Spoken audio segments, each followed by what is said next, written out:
خالد بن ولید رضی اللہ عنہ نے اپنے اس سوار دستے کو خود تربیت دی تھی۔ انہوں نے ان سواروں کو بھاگ دوڑ کر لڑنے کی ترتیب میں کر لیا۔ رومی دستے کے سوار اسی علاقے کے عیسائی تھے۔ وہ جنگ کی ترتیب میں حملے پر حملہ کرتے تھے، مگر خالد بن ولید رضی اللہ عنہ کے سواروں کا انداز کچھ اور تھا۔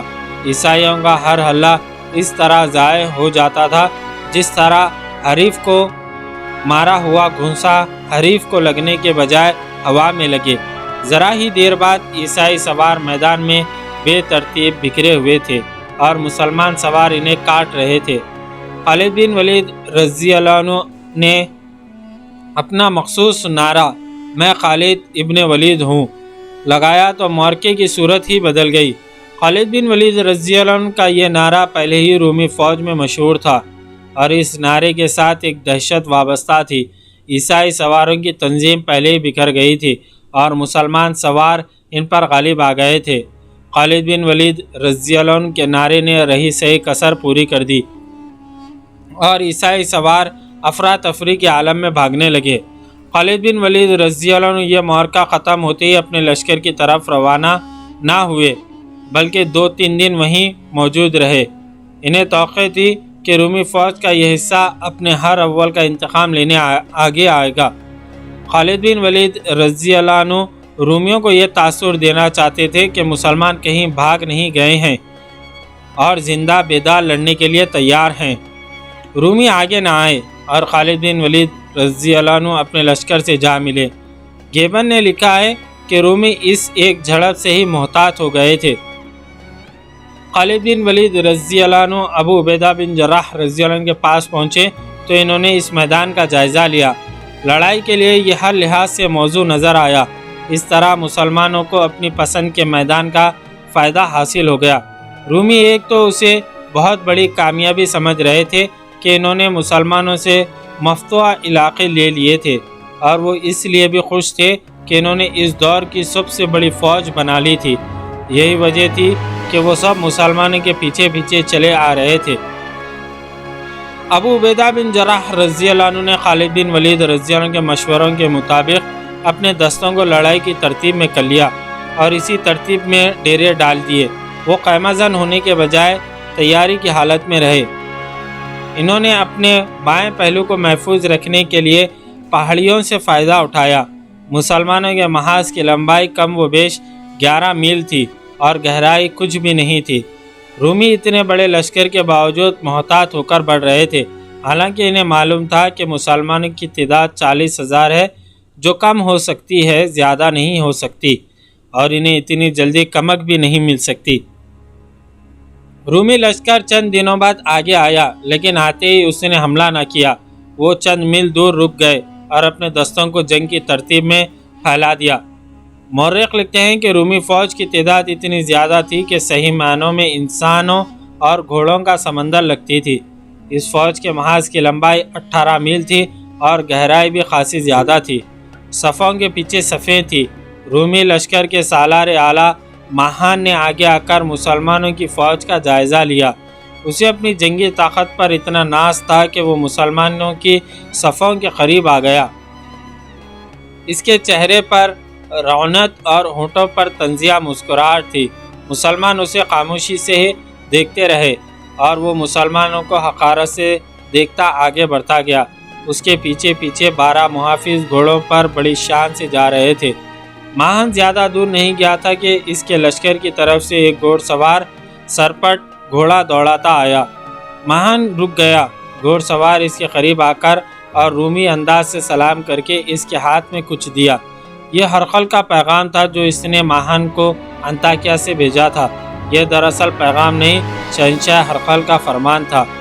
ہرقل نے اسے لکھا تھا کہ مسلمانوں پر حملہ کرنے سے پہلے انہیں صلح نامے کے لیے راضی کرو۔ مسلمان اگر یہ شرط مان لیں کہ وہ پرامن طریقے سے واپس چلے جائیں گے اور آئندہ کبھی رومی سلطنت کی سرحد میں داخل نہیں ہوں گے تو انہیں عزت سے اور کچھ رقم دے کر رخصت کرو۔ اپنی طرف سے پوری کوشش کرو کہ وہ صلح پر راضی ہو جائیں۔ اگر وہ تمہاری بات نہ مانے تو عربی عیسائیوں کو استعمال کرو، شاید ان کی بات مان جائیں۔ ماہان نے یہ پیغام پڑھا تو اس کے چہرے پر غصے کے تاثر آ گئے۔ اس نے قاصد کو رخصت کر دیا۔ ان بدوؤں کے آگے گھٹنے ہی ٹیکنے تھے تو اتنا لشکر اکٹھا کرنے کی کیا ضرورت تھی؟ اس نے غصے سے کہا۔ اس نے پیچھے دیکھا، اس کا احتجاج سننے والے اس کے محافظ ہی تھے۔ اس نے مسلمانوں کے محاذ کی طرف دیکھا اور گھوڑے کا رخ اس طرف کر کے آگے آ گیا۔ قریب جا کر اس نے گھوڑا روک لیا اور ایک محافظ کو اپنے پاس بلایا۔ انہیں کہو کہ اپنے سالار اعلیٰ کو سامنے کریں۔ اس نے اپنے محافظ سے کہا، اور کہو کہ ہمارے سالار اعلیٰ ماہان صلح کی بات کرنے آئے ہیں۔ محافظ نے اس کے الفاظ بلند آواز سے دہرائے۔ مسلمانوں کی طرف سے جواب آیا کہ آتے ہیں۔ سوال پیدا ہوتا ہے کہ مسلمانوں کے ہاتھوں ہرقل کی آدھی فوج کٹ گئی تھی۔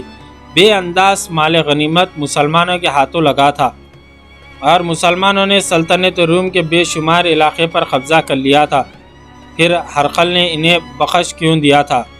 اس نے 1.5-2 لاکھ فوج اکٹھی کر کے بھی مسلمانوں کے آگے صلح کا ہاتھ کیوں بڑھایا تھا؟ فوری طور پر یہ جواب سامنے آتا ہے کہ اس کی فوج پر مسلمانوں کی جو دہشت طاری تھی، اس سے وہ خطرہ محسوس کرتا تھا کہ اس کی اتنی بڑی فوج بھی شکست کھا جائے گی۔ لیکن اس وقت کے واقعہ نگاروں، مورخوں اور بعد کے تاریخ نویسیوں نے مختلف حوالوں سے لکھا ہے کہ ہرقل اچھا دشمن نہیں تھا، وہ جنگجو تھا اور جنگجو قوم کی قدر کرتا تھا۔ خالد بن ولید رضی اللہ عنہ کی قیادت سے وہ متاثر تھا۔ وہ نہیں چاہتا تھا کہ ایک جنگجو قوم کی اتنی پرعزم فوج اس کے لشکر کے ہاتھوں ختم ہو جائے۔ وہ مسلمانوں کو زندہ واپس چلے جانے کا موقع دے رہا تھا۔ اسے توقع تھی کہ مسلمانوں نے جذبے کے زور پر اس کے لشکر سے ٹکر لی تو مسلمانوں کا قتل عام ہوگا۔ ہرقل نے جو کچھ بھی سوچا تھا میدان جنگ میں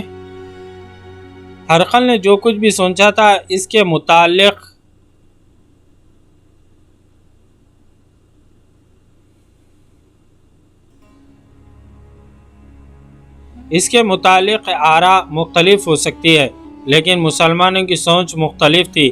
میدان جنگ میں نہ وہ رحم کرتے تھے نہ رحم کے طلبگار ہوتے تھے۔ اپنی نفری کی کمی اور دشمن کی کئی گنا زیادہ طاقت نے انہیں کبھی پریشان نہیں کیا تھا۔ رومی سالار ماہان کی پکار پر ابو عبیدہ رضی اللہ عنہ آگے آ گئے۔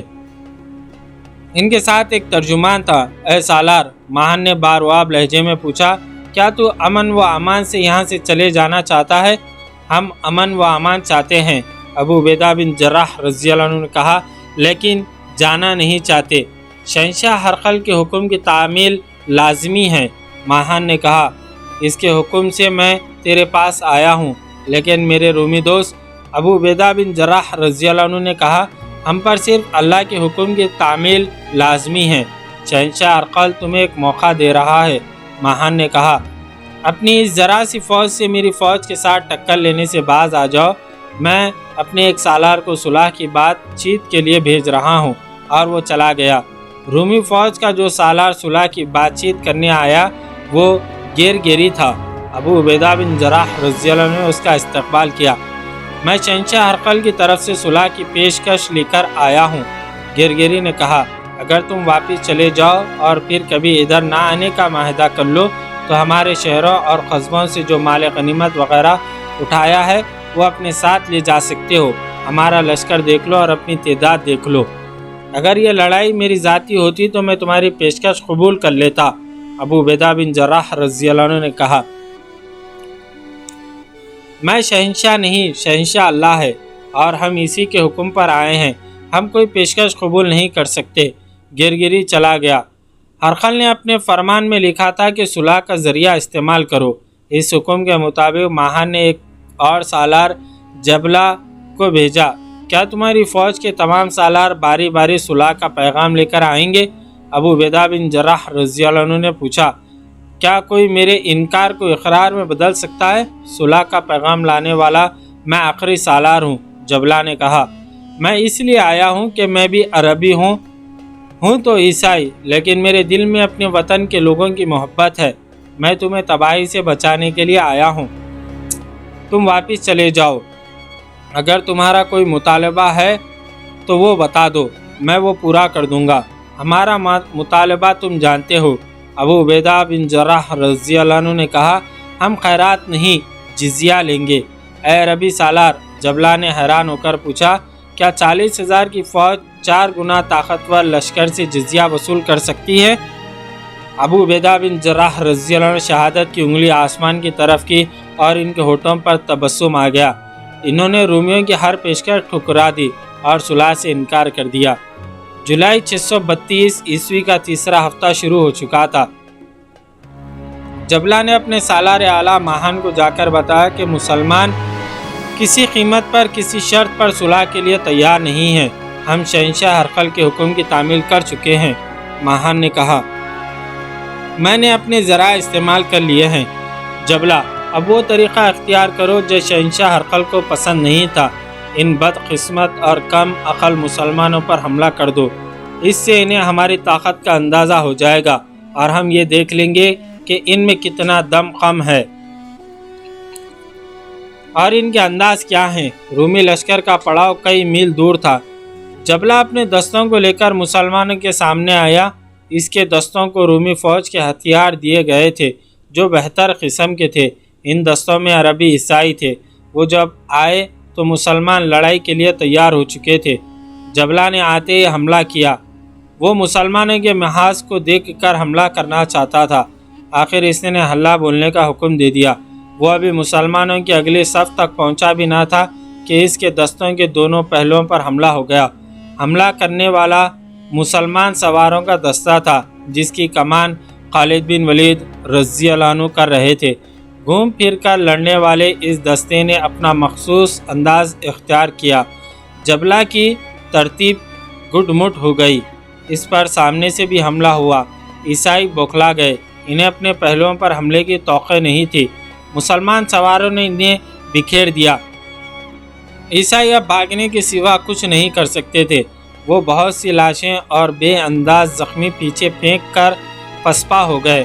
مورخ لکھتے ہیں کہ ماہان نے مسلمانوں کو لڑتے بھی دیکھا اور جس تیزی سے مسلمان سواروں نے جبلہ کے دستوں پر حملہ کیا تھا وہ بھی دیکھا، اور وہ سمجھ گیا کہ مسلمانوں سے لڑنا بہت مشکل ہے اور اس کے لیے مزید تیاری کی ضرورت ہے۔ ماہان نے حملے کے لیے کوئی اور دستہ نہ بھیجا۔ ماہان کو توقع تھی کہ مسلمان جوابی حملہ کریں گے، لیکن نفری کی کمی مسلمانوں کو مجبور کر رہی تھی کہ حملہ نہ کریں۔ وہ جوابی حملہ کرنے کا خطرہ مول نہیں لے سکتے تھے۔ ادھر جبلہ محتاط ہو گیا۔ دن گزرنے لگے۔ دونوں طرف کی فوجوں نے ایک دوسرے پر نظر رکھنے کے لیے اپنے اپنے آدمی مقرر کر دیے۔ یہ وقفہ مسلمانوں کے لیے فائدہ مند رہا۔ انہیں مدینے سے 6,000 افراد کی کمک مل گئی۔ یہ 6,000 افراد یمنی تھے اور تازہ دم بھی تھے۔ ان سے مسلمانوں کے محاذ میں کچھ توقیت مل گئی۔ مسلمانوں کی فوج کی تفصیل کچھ اس طرح تھی کہ اس کی کل تعداد 40,000 تھی۔ ان میں 1,000 رسول خدا صلی اللہ علیہ وسلم کے صحابہ کرام تھے۔ ان 1,000 میں 100 وہ مجاہدین بھی شامل تھے جو بدر کی لڑائی لڑے تھے۔ اس نفری میں رسول خدا صلی اللہ علیہ وسلم کے پھوپھی زاد بھائی زبیر بن العوام رضی اللہ عنہ بھی شریک تھے، اور اس نفری میں پہلی جنگوں کے 2 مشہور شخصیتیں بھی شامل تھیں، ابو سفیان اور ان کی بیوی ہند۔ ابی سفیان کے بیٹے یزید پہلے ہی 40,000 کی اس فوج میں شامل تھے اور سالار تھے۔ 1 مہینہ گزر گیا تو دشمن نے دیکھا کہ اس کا لشکر لڑنے کے لیے تیار ہو گیا ہے اور مسلمانوں کی نفری میں بھی کوئی اضافہ نہیں ہوا، تو اس نے مزید انتظار مناسب نہ سمجھا، لیکن ایک بار پھر صلح کی کوشش کو ضرور سمجھا۔ اس نے اپنا ایک ایلچی مسلمانوں کے محاذ کو اس پیغام کے ساتھ بھیجا کہ سالار اعلیٰ بات چیت کے لیے آئیں۔ ابو سلیمان ابو عبیدہ بن جراح رضی اللہ عنہ نے خالد بن ولید رضی اللہ عنہ سے کہا، کیا اب یہ بہتر نہیں ہوگا کہ اس شخص کے ساتھ تو بات کرے؟ وہ ہمیں اپنی طاقت سے ڈرا کر صلح حاصل کرنا چاہتا ہے۔ مجھے ہی جانا چاہیے امیر الامت، خالد بن ولید رضی اللہ عنہ نے کہا، اس کے ساتھ میں ہی بات کروں گا۔ خالد بن ولید رضی اللہ عنہ گھوڑے پر سوار ہوئے اور ایڑ لگا دی۔ ماہان نظر نہیں آ رہا تھا۔ خالد بن ولید رضی اللہ عنہ کے ساتھ چند ایک محافظ تھے۔ وہ رومیوں کے محاذ تک چلے گئے۔ ماہان نے ان کا استقبال کیا اور انہیں اپنے خیمے میں لے گیا۔ خیمے میں محسوس ہی نہیں ہوتا تھا کہ یہ میدان جنگ ہے، یہ شاہانہ کمرہ تھا۔ میں ماہان ہوں،